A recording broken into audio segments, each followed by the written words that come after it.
if you find yourself sleep deprived and you really want a pizza or a burger or a burrito, or just you need a dessert for some reason, even though you ate enough and you're really not hungry and you haven't exercised that much, but for some reason you're super hungry, you're kind of craving things, understand that sleep plays a role. So not only does sleep affect your appetite, but it also affects your risk of getting injured. Welcome to the Legendary Life Podcast, where it's all about taking control of your health, losing fat, transforming your body, and living the life you deserve with celebrity fitness trainer and longevity enthusiast, Ted Rice. Welcome back to the New Year, New You series on the Legendary Life Podcast. I'm your host, Ted Rice. And today we're going to be going into episode 4, which is all about mastering sleep, stress, and recovery for optimal health and longevity. Now, if you haven't listened to episodes 0, 1, 2, and 3, you're going to want to listen to them because it forms the foundation for what we're going to talk about today. For example, episode 0 is my personal story on how I got into health and fitness coaching and why I'm so passionate about it. And it's a very personal story. If you're interested in that, you want to listen to that episode. If you're curious why I do what I do. If you're not, that's okay too. Now, episode 1 is mindset. And in episode 1, I talk about why mindset forms the foundation for success with your health and longevity. If you want to stay in the game and be healthy for the rest of your life, it starts with your mentality, your mindset, how you're looking at this whole process, this whole practice. And in episode 2, I dive into exercise, what I'm doing personally, how I'm coaching my clients, what I'm having my clients do. And in episode 3, I talk about nutrition. And I share with you how I'm currently thinking about nutrition. And this is something I've never shared before in any other episode. And it took me a long time to kind of distill, okay, what do I really believe here? And what am I teaching my clients to get such great results? Now, in today's episode, we're going to be talking about the critical roles of sleep, stress management, and recovery in health and longevity. Now, these all play a role together. And I want to tell you, I did not pay a lot of attention in my 20s to sleep, even though when I did my first health coaching certification back in, 2000, 2001, something like that, there was a big segment on sleep, and there was another segment on stress. And I thought, I just want to know about diet and I want to know about exercise. But now I view sleep and stress management as just as important as exercise and nutrition. It's just as important. And if you want to live your best life, if you want to be healthy for the entirety of your life, sleep, stress management, and understanding recovery is crucial for you. So let's dive in. Let's talk about sleep. And like I talked about in the first episode, or not first episode, but in the episode on nutrition, I made the argument that the biggest issue that we're facing in terms of health issues, it's excess body fat. Too many people are overweight or obese, and as a result, we're metabolically unhealthy. Rates of prediabetes and diabetes are very high. How high? Well, about 70% of Americans have either prediabetes or full-blown diabetes. And we're talking type 2 diabetes, not the one that you're born with and it's, you don't make insulin. We're not talking about that. We're talking about people who end up through their lifestyle with either pre-diabetic blood sugar levels, that was me, by the way, or full-blown type 2 diabetes. And so many people think, yes, it's diet and exercise, and that is true, and it's also sleep. For example, there was a study done in 2022, the Journal of the American Medical Association, where they found that people who slept longer through personalized sleep consultations reduced their daily calorie intake by 270 calories compared with the control group that just continue with their usual sleeping habits. And what was interesting about this is the group that got the personalized sleep consultation, they were asked, don't do any new diet, don't do anything different with your exercise. Just focus on the sleep and change nothing else. As a result, they ate about 270 calories less compared to the control group. So just by changing their sleep, they were able to eat less. And why that's important is because, as I talked about in the nutrition episode, the biggest thing that you can do for maintaining not just a healthy body weight or healthy body fat percentage, but also healthy blood sugar levels, healthy cholesterol levels, is cutting your calories. That's known as energy balance. It's the most important thing that you can do. And the reason why sleep is such a big player here is because it seems to affect your hormones, right? And when we're talking about hormones, we're not talking about the usual ones that are implicated in fat gain. Like guys will say, well, I have low T, that's why I can't lose body fat. No. Or women will say, I have estrogen dominance, it's what makes it so difficult. Or I'm going through menopause, or I'm very stressed. Both men and women will use this one. I'm very stressed and my cortisol levels are high, and so that's why I can't lose body fat. None of that's true.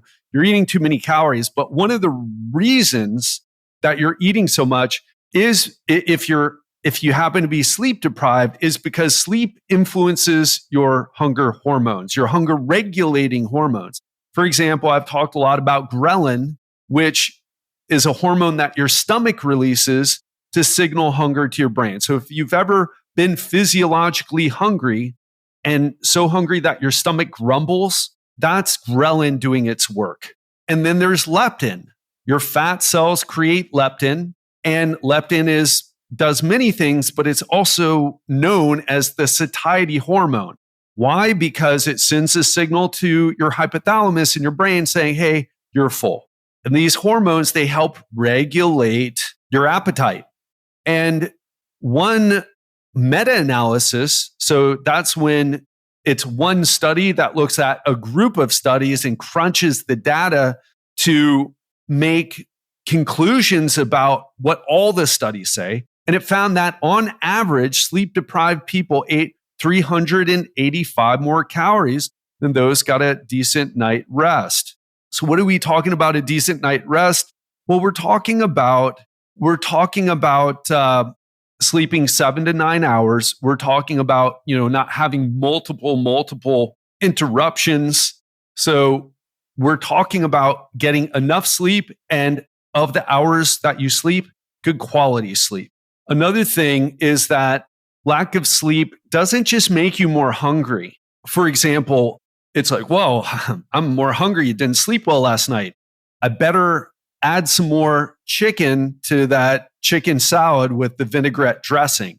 No, you're not wanting the kale shake or the superfood salad. You want to eat the things that taste better because it seems to affect the reward system of your brain. It makes you a little bit more reward seeking with your food choices. So not going to try to dive into why we think that happens, but it does. That's all you need to know. There's different views on why that happens. Maybe it's just it affects your judgment, or it sensitizes that reward system, or both. But just understand that if you find yourself sleep deprived and you really want a pizza or a burger or a burrito, or just you need a dessert for some reason, even though you ate enough and you're really not hungry and you haven't exercised that much, but for some reason you're super hungry, you're kind of craving things, understand that sleep plays a role. So not only does sleep affect your appetite, but it also affects your risk of getting injured. Now, in the exercise section, I talked about how to exercise in a way that reduces injuries.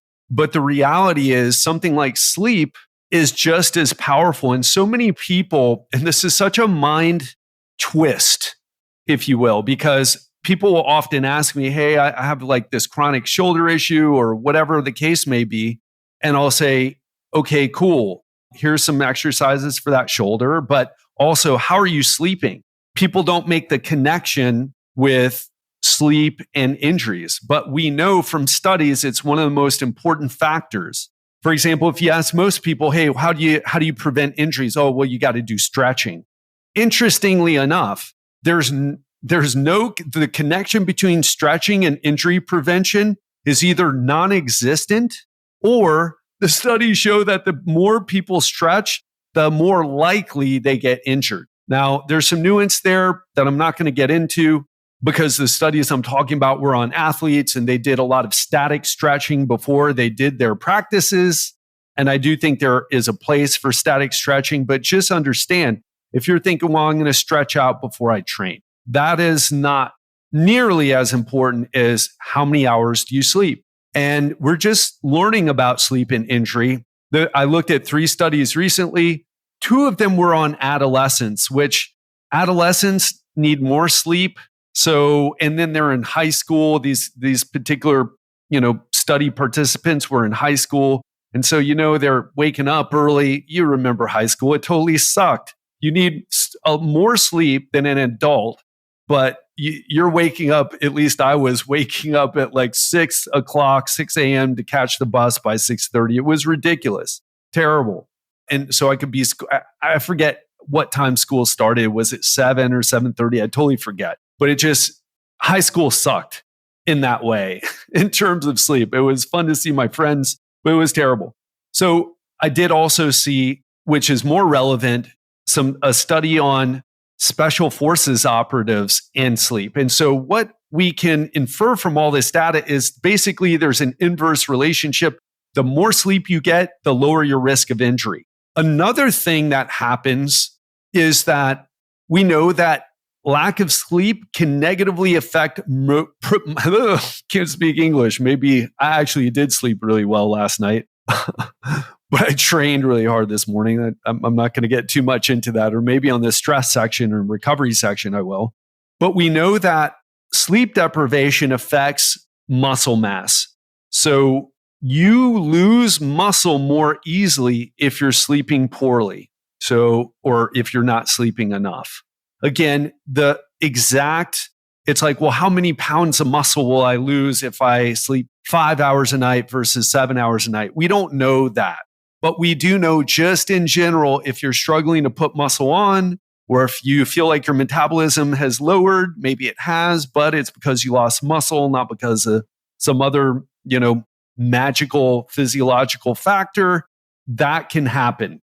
Okay. You can lose muscle because you're not sleeping enough or you have poor sleep. And there's been a couple studies on this. So just understand, sleep is crucial to managing your appetite, to avoiding injuries, recovering from injuries, and also maintaining and building muscle. I want to offer probably the best advice that I can give you on sleep.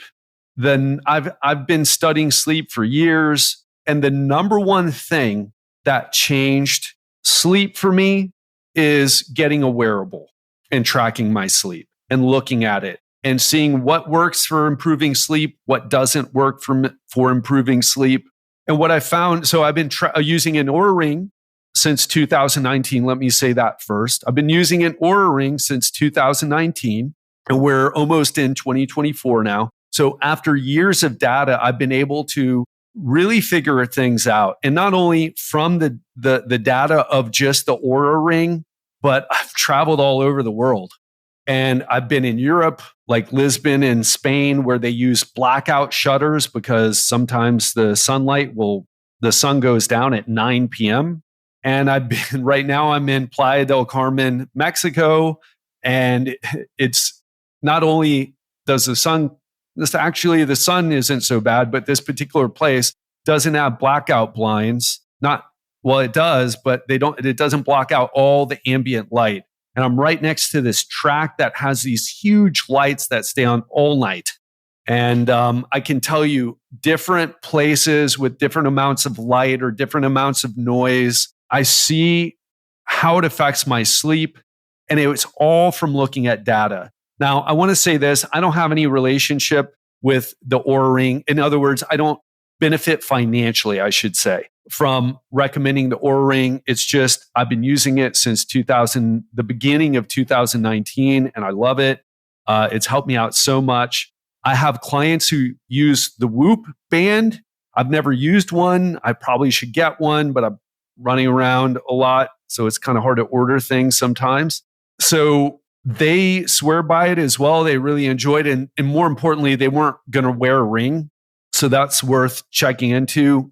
I don't think I would only use the Apple Watch. I would get something that is really dedicated to sleep tracking, to stress monitoring, to making sure that you're recovering from your workouts and getting good night's sleep. And the best on the market from what I've seen and tried, well, I haven't tried that much. Okay. I had an Apple Watch for a little while. I couldn't stand it. I had to charge it every day. It was terrible. The Oura Ring has been the best, but I do have clients who use the Whoop.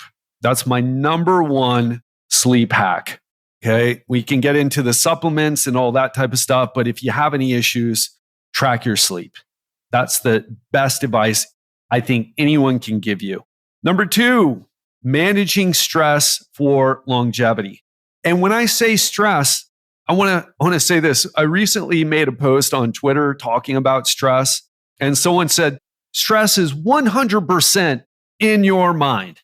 And the real problem with stress is thinking that you need to solve the root cause of stress. So I want to be really clear here, because I feel like what he was saying was a really loose definition of stress.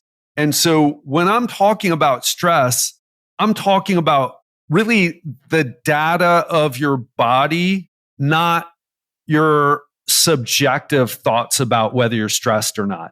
And the guy who said that, he's not wrong. For example, if you're a person, if you're worried, let's say you watch a lot of viral outrage stuff on the internet, on social media, and now you're constantly worried and you're thinking of worst case scenarios for the future of the world or whatever the case may be, but you don't really know because nobody really knows. We're all just trying to figure this out.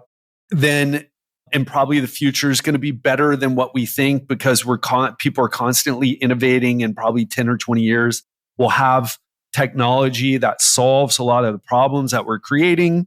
That's my personal belief anyway. Maybe you believe different. But regardless of what you believe, if you're watching, let's say, very triggering information, or even, if you might be this person, or you might know someone who's obsessed with serial killer documentaries, and now they're worried that they're going to get killed because of watching all these documentaries, or could be something else. But what I'm trying to say is use data to determine your stress levels. For example, I do ask myself, like, okay, how stressed am I feeling right now? Because stress can be from different ways. What do I mean by that? You can have higher stress levels just because you didn't sleep well for one night. Just like it, and I want to go back to the point I made about sleep and appetite. We're unconscious of this stuff. We're not aware. And that's why I'm a big believer in data and wearables to get data, is because it makes the unconscious conscious. In other words, when you're tracking your nutrition, you're no longer saying, well, I don't eat much. You're saying, I ate 1,873 calories yesterday. So that's a big difference. And the same thing is true here. So while you can ask yourself, okay, well, how stressed am I feeling right now on a scale 1 to 10? Understand that your resting heart rate is a measure of stress. Your heart rate variability is a measure of stress. And also your sleep quality is a measure of stress. And so those are the things that I pay attention to first. Because if I see my heart rate elevate, and it's elevated by a lot, for example, when I flew from, where did I fly from? I can't even remember. I've been to so many places. I think I flew from Brazil to Lisbon, if I remember correctly. No, wait a minute. I'm wrong about that. I flew to I flew from Brazil to Miami to Costa Rica, back to Miami, and then to Lisbon. So there was a lot of travel involved. That's when I went to Rhythmia in August to drink ayahuasca and all that stuff, all that, what I shared there. And I ended up in Lisbon and I saw that my resting heart rate was much higher. It wasn't because I was telling myself, oh my God, I did a lot of travel. I must be so stressed. No, I was excited to be in Lisbon. I was feeling great, but I saw that my resting heart rate was elevated. I saw that my heart rate variability was low.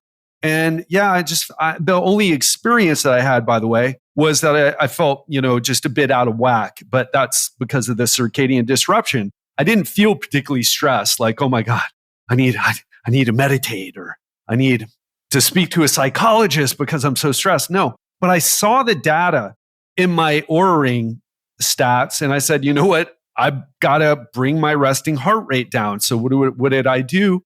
I took supplements and drank chamomile tea, got massages, made sure I went to bed on time, took melatonin to help with that. And glycine, by the way, another great sleep supplement, just a bonus there for you. And and also I focused on cardiovascular exercise compared to weightlifting. Whenever I see my resting heart rate go up, I know I need to focus on cardiovascular fitness. I know I need to make time for some zone 2 cardio. Zone 2, folks, if you don't know what I'm talking about, go listen to episode 2 on exercise, where I talk about zone 2 cardio. So when I say stress, that's what I'm talking about.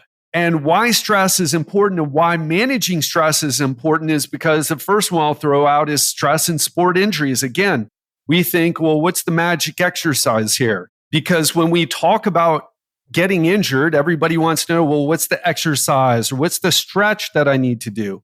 But in reality, what we need to look at is, how am I sleeping? How much stress am I under? In fact, there's research showing the connection between psychosocial factors, in other words, the amount of stress you're under, and sports injury risks. Now, again, this is from a population of, I believe it was college students, and around test time. And they were also playing sports. So not exactly directly applicable, let's say, or at least I don't believe so. I'd love to get someone on the show to dive into it, what we can extrapolate from those studies, but just understand in general, there's this relationship between stress and injuries. So if you're stressed out because your business is not running so smoothly, perhaps you've got some issues on your team or one bad apple that's spoiling the bunch, or, you're in a relationship with someone and you haven't quite figured out how to operate in a smooth way with your partner.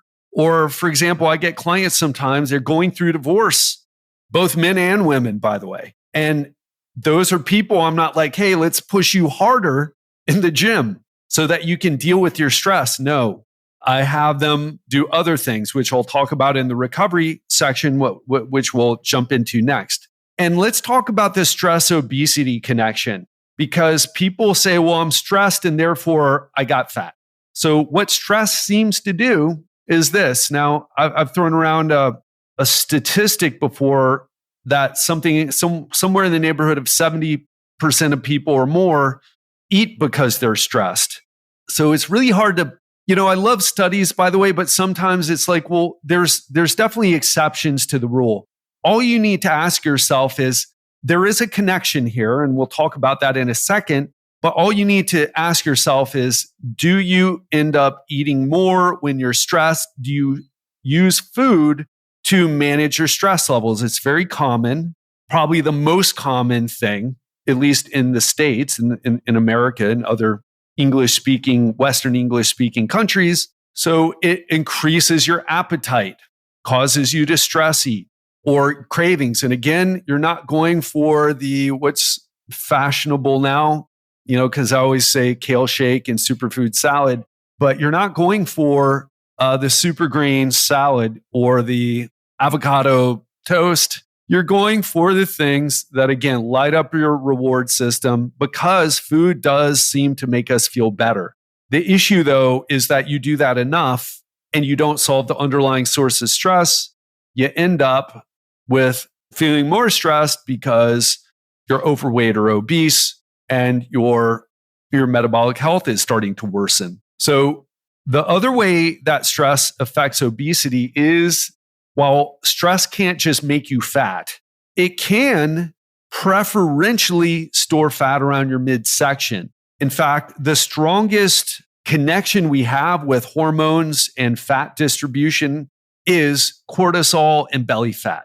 But again, let's say you're really stressed, because you may even know people like this, people who are really stressed and they don't eat, they stop eating. It's rare, but there's enough people to where you may even know some of them. I've talked to some. I've never had a client who is like that, but I know a recent client's wife was like that, and we ended up talking, but we didn't work together.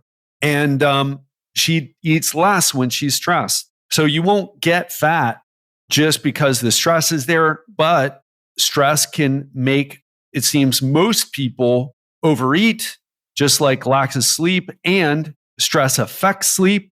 And when you do overeat, more of those calories can get stored around your abdominal area. So those are the issues with stress. And the other thing I'd say about stress that I think is important here is that stress knocks out your prefrontal cortex. And I should say this. I'm saying stress, and I should have qualified this earlier, but I'll do it now. We're talking about really intense stress. For example, you just got into a car accident and your heart rate's still pounding, your adrenaline's still high. Actually, that was probably would make you not want to eat, but it knocks out your prefrontal cortex. So the part of your brain that's even listening to the series right now and planning what you're going to do and be for 2024, that part goes offline. And you're starting to operate more from oh my gosh, how do I survive? So whether stress is really intense, like a car accident, or ongoing, let's say that you're running a business and there's someone in your business who you need to fire, but you don't want to fire them, but they are causing stress every single day. Or the way you're running your business, the way it's, delivering to clients or delivering the product that you sell, it feels like you're doing too much work, right? It can knock out your ability to recall long-term memories and also your working memory, which is, okay, what am I talking about right now? What do I need to remember right now? So it's not about long-term memory that you're trying to recall that good moment when your first child was born, but you're trying to recall, like, okay, what did I just talk about earlier with my team member that I need to focus on right now? So really important for cognitive function as well. So let's switch away from talking about sleep and stress and into recovery. Recovery is crucial, but I'm going to keep this short. Basically, what I want you to do is I want you to invest in a wearable. Just do it, okay? It can be the Oura Ring, can be the Whoop.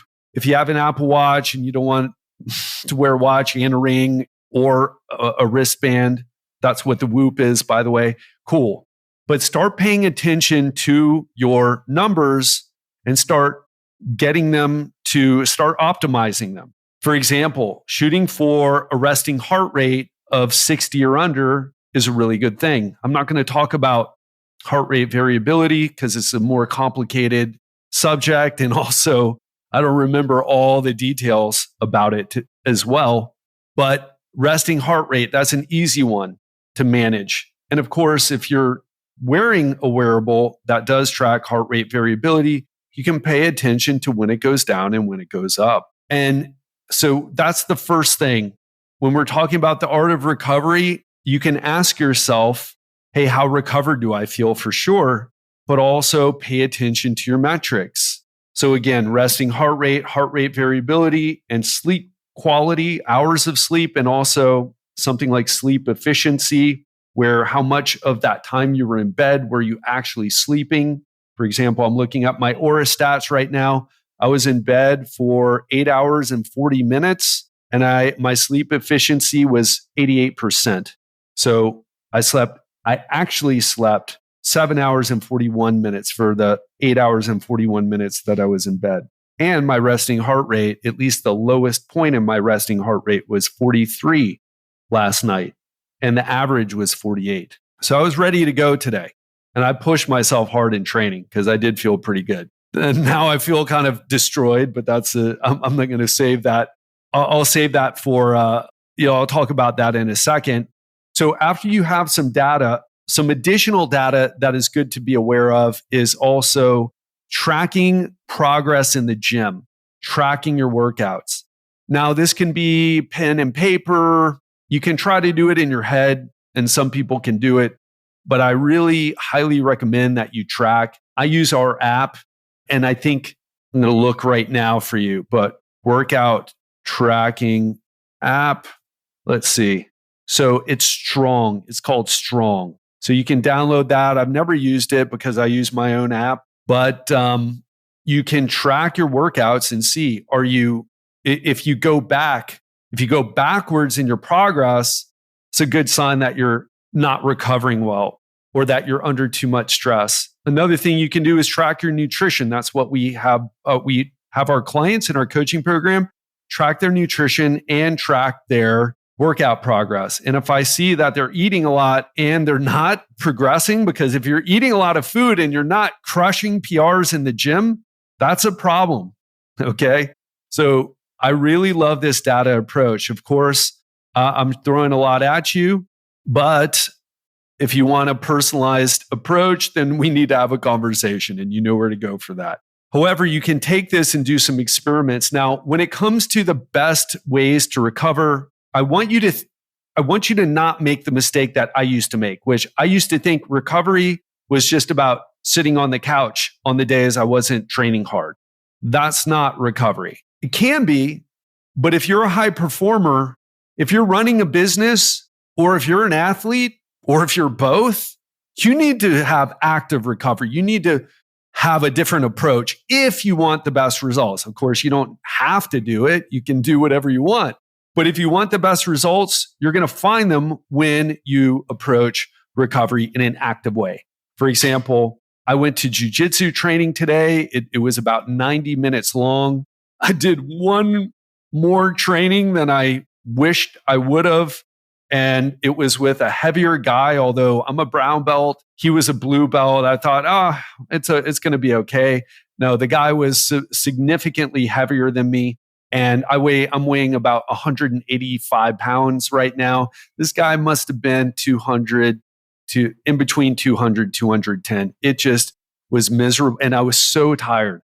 I basically just laid there and tried not to let him tap me out because I'm a brown belt. I'm not supposed to get tapped out by blue belts, even when I'm super tired. Anyway, the point is I'm feeling a little trashed right now. So I'm going to do a couple things. I took a cold shower. So lowering your temperature after a workout, that's crucial. Also, eating a nutrient-dense meal after a workout is also part of recovery. We know that people recover better when they do that.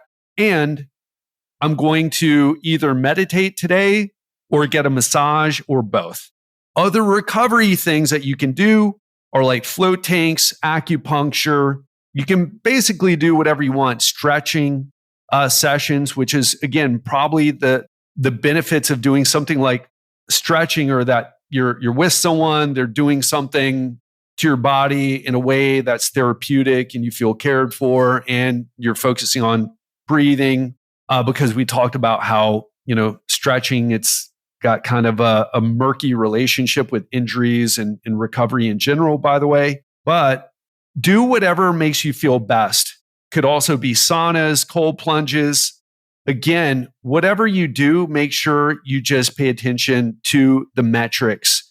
Did it help you perform better after doing it? In your workouts, you can track your workouts and see, okay, I did this. Am I progressing? Is it helping me perform better, or at least helping me feel good during my next workout? Or meditation.